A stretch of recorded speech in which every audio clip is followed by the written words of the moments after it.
नमस्कार दोस्तों, moonlight finance में आपका स्वागत है। आज हम बात करेंगे पेटीएम के स्टॉक के बारे में, विप्रो के स्टॉक के बारे में। शुगर के स्टॉक्स में डिक्लाइन देखने को मिला है, क्या उसमें कुछ इंटरेस्टिंग अपॉर्चुनिटी है।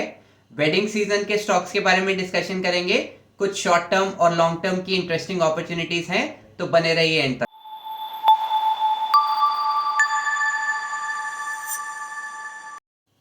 पेटीएम के स्टॉक में डिक्लाइन देखने को मिला है। पेटीएम ने ये कहा है कि वो अपना जो लोन डिस्ट्रीब्यूशन है पोस्टपेड का, स्मॉल टिकट साइज का, उसको कट डाउन करना चाहते हैं। उसका कारण ये है कि आरबीआई ने टाइटनिंग कर दी है। उन्होंने अनसिक्योर्ड लोन्स के अगेंस्ट जो रिस्क वेट्स है उसको बढ़ा दिया है। तो अब पेटीएम क्या कर सकता है? पेटीएम एक तो बाजार से पैसा उठा सकता है, जो पेटीएम के लिए इतना आसान नहीं होने वाला है। इसके चलते मैनेजमेंट ने ये गाइडलाइंस दी हैं कि वो पोस्टपेड का जो डिस्बर्समेंट रन रेट है उसको 40 to 50% कम कर देगा नियर टर्म में। इससे उनके बाय नाउ पे लेटर बिजनेस में काफ़ी इम्पैक्ट पड़ने वाला है। ब्रोकरेज हाउसेस ने भी स्टॉक को डाउनग्रेड कर दिया है, स्टॉक प्राइस गिर गया है। तो हमारे जो स्मार्ट इन्वेस्टर हैं मिस्टर मोगैम्बो जी, उनको ये बात बिल्कुल पसंद नहीं आई है। उन्होंने डिसाइड किया है कि वो इस डिप को नहीं खरीदने वाले हैं। अभी वो इस पे कोई एक्शन नहीं लेने वाले हैं। मोगैम्बो जी देखना चाहते हैं कि कंपनी कितना प्रॉफिटेबल रहती है, कितने समय तक, और ये कई क्वार्टर्स की ग्रोथ प्रॉपरली देखना चाहते हैं। उसके बाद ही दोबारा रिव्यू करेंगे। शुगर के स्टॉक्स में भी काफ़ी बड़ा डिक्लाइन देखने को मिला है।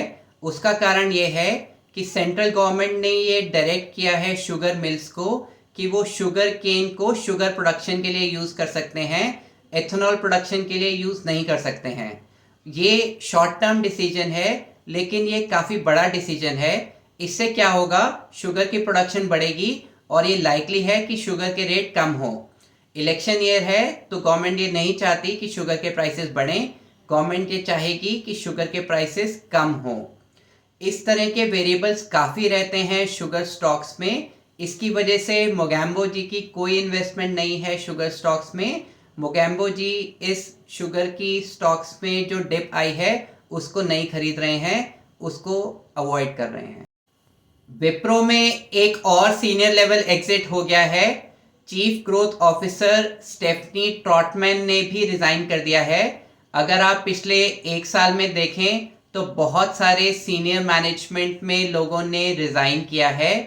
ऑलरेडी कंपनी के पास काफ़ी चैलेंजेस और हेडविंड्स हैं। अगर सीनियर मैनेजमेंट कंपनी के साथ नहीं रहना चाहती तो मोगैम्बो जी भी एज अ शेयर होल्डर नहीं एसोसिएट होना चाहते विप्रो के साथ। मोगैम्बो जी को टेक्नोलॉजी स्पेस में टाटा एलेक्सी पसंद है। इस big fat Indian wedding season में 38 लाख वेडिंग्स हैं। 76 लाख लोग सेम गलती करने वाले हैं शादी करने की। 4.7 लाख करोड़ की बिजनेस अपॉर्चुनिटी है। ये 25% ज़्यादा है पिछले साल से। कौन से थीम्स और स्टॉक्स इससे बेनिफिट होंगे, इस पे डिस्कशन करेंगे।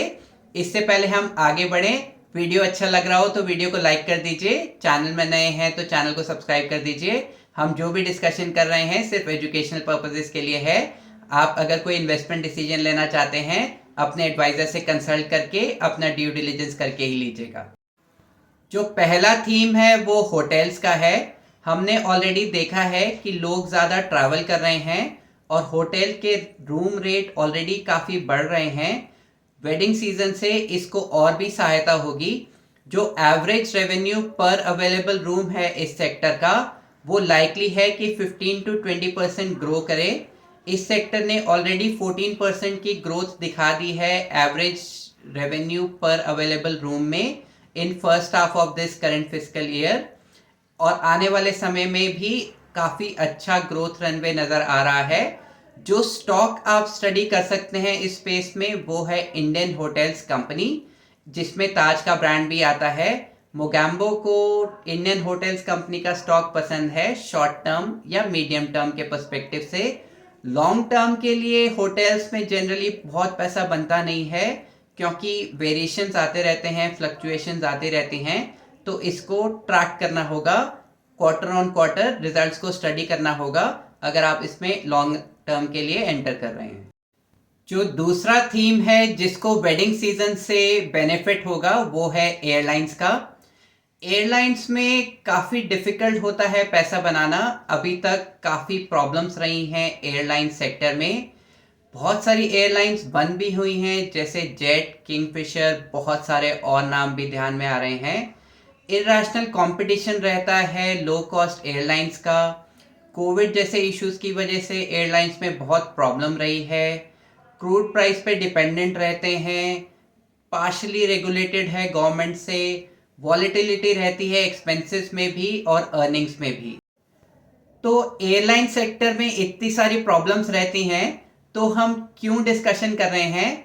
एयरलाइंस में अभी काफ़ी सारी टेलविंड्स चल रही हैं। अगर आप किसी एयरपोर्ट जाएं या किसी बस अड्डा में जाएं तो आपको उतना ही क्राउड देखने को मिल जाएगा।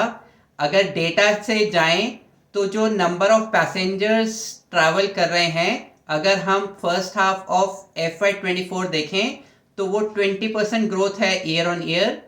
अक्टूबर 23 का नंबर देखें, उसमें 10.5% की ग्रोथ है as compare to last year October. Average number of foreign tourist भी बढ़े हैं। अगर आप फर्स्ट हाफ ऑफ FY24 देखें तो जो फॉरेन टूरिस्ट का ग्रोथ है वो 27% रहा है year on year. Wedding season से तो डेफिनेटली इस सेक्टर को फायदा होगा ही।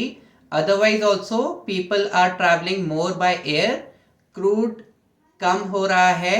टिकट प्राइसेस अगर आप कभी भी चेक करें किसी भी सेक्टर के, वो नॉर्मल से आपको ज़्यादा ही दिखेंगे।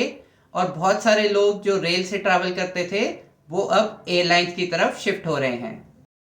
तो एयरलाइन के सेक्टर में जो स्टॉक आप स्टडी कर सकते हैं वो है इंटरग्लोब एविएशन, यानी कि इंडिगो। इंडिगो का 63% मार्केट शेयर है। इंडिगो का बेस्ट पॉइंट ये है कि ये हमेशा कैश मेंटेन करके रखते हैं अपने पास, और इससे किसी भी तरह के डाउनटर्न में इनको सहायता रहती है, वो उसको सह पाते हैं। अगर आप जो एयरलाइन कंपनीज बंद हुई हैं उनको स्टडी करें तो उसमें जो मेजर कारण रहा है उनके बंद होने का, वो उनके हाई लेवल ऑफ डेट रहा है। तो कंपनी ने डेट को बहुत अच्छे से मैनेज किया हुआ है। वो क्या करते हैं, जो भी प्लेन खरीदते हैं वो एक दूसरी कंपनी को सेल कर देते हैं और उससे ही वापस लीज पे ले लेते हैं। तो इससे ये लो कॉस्ट मॉडल पे काम कर पाते हैं और ये सिंगल एयरक्राफ्ट फ्लीट मेंटेन करते हैं। जैसे अगर आप एयर इंडिया देखें तो वो बोइंग के भी उनके पास एयरक्राफ्ट्स हैं, एयरबस के भी हैं। इंडिगो एक ही के साथ काम करना पसंद करती हैं। अब ये इंटरनेशनल डेस्टिनेशंस पे ज़्यादा फोकस कर रहे हैं। इंटरनेशनल डेस्टिनेशन में ट्रैवल टाइम ज़्यादा होता है, टिकट साइज भी ज़्यादा होता है, तो ऑपरेशनली इंडिगो के लिए बेहतर रहता है।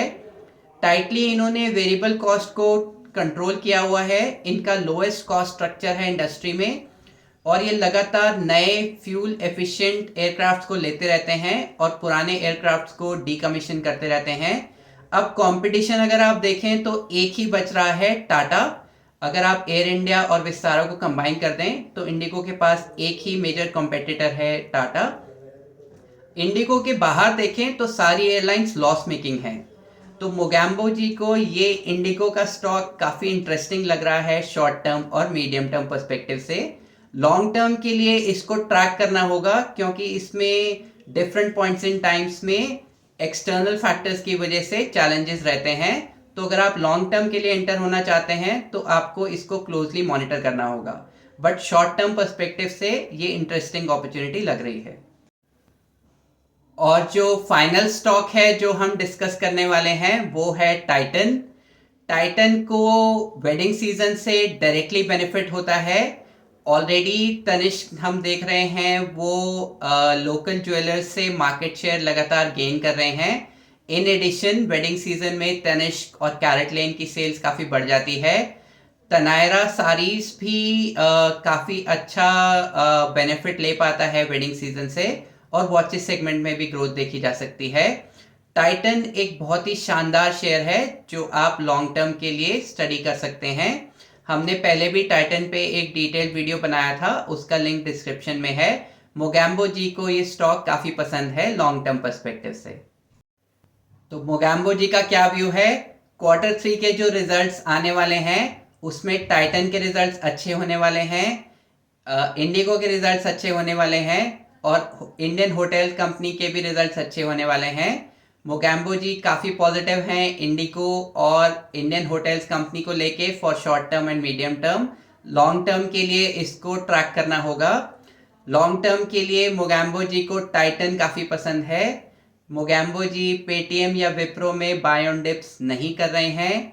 मोगैम्बो जी शुगर स्टॉक्स में इन्वेस्टेड नहीं हैं क्योंकि बहुत सारे वेरिएबल्स रहते हैं outside the control of sugar company. इसके लिए शुगर कंपनीज में पैसा बनाना लॉन्ग टर्म में काफ़ी मुश्किल रहता है, तो इससे मोगैम्बो जी थोड़ा दूर रहते हैं। आपका क्या व्यू है कमेंट में लिख के बताइए। Happy investing, see you in the next video. अगर आपको ये वीडियो पसंद आया तो आप इसको लाइक कीजिए और इसी तरह के यूज़फुल वीडियोस के लिए चैनल को सब्सक्राइब कीजिए।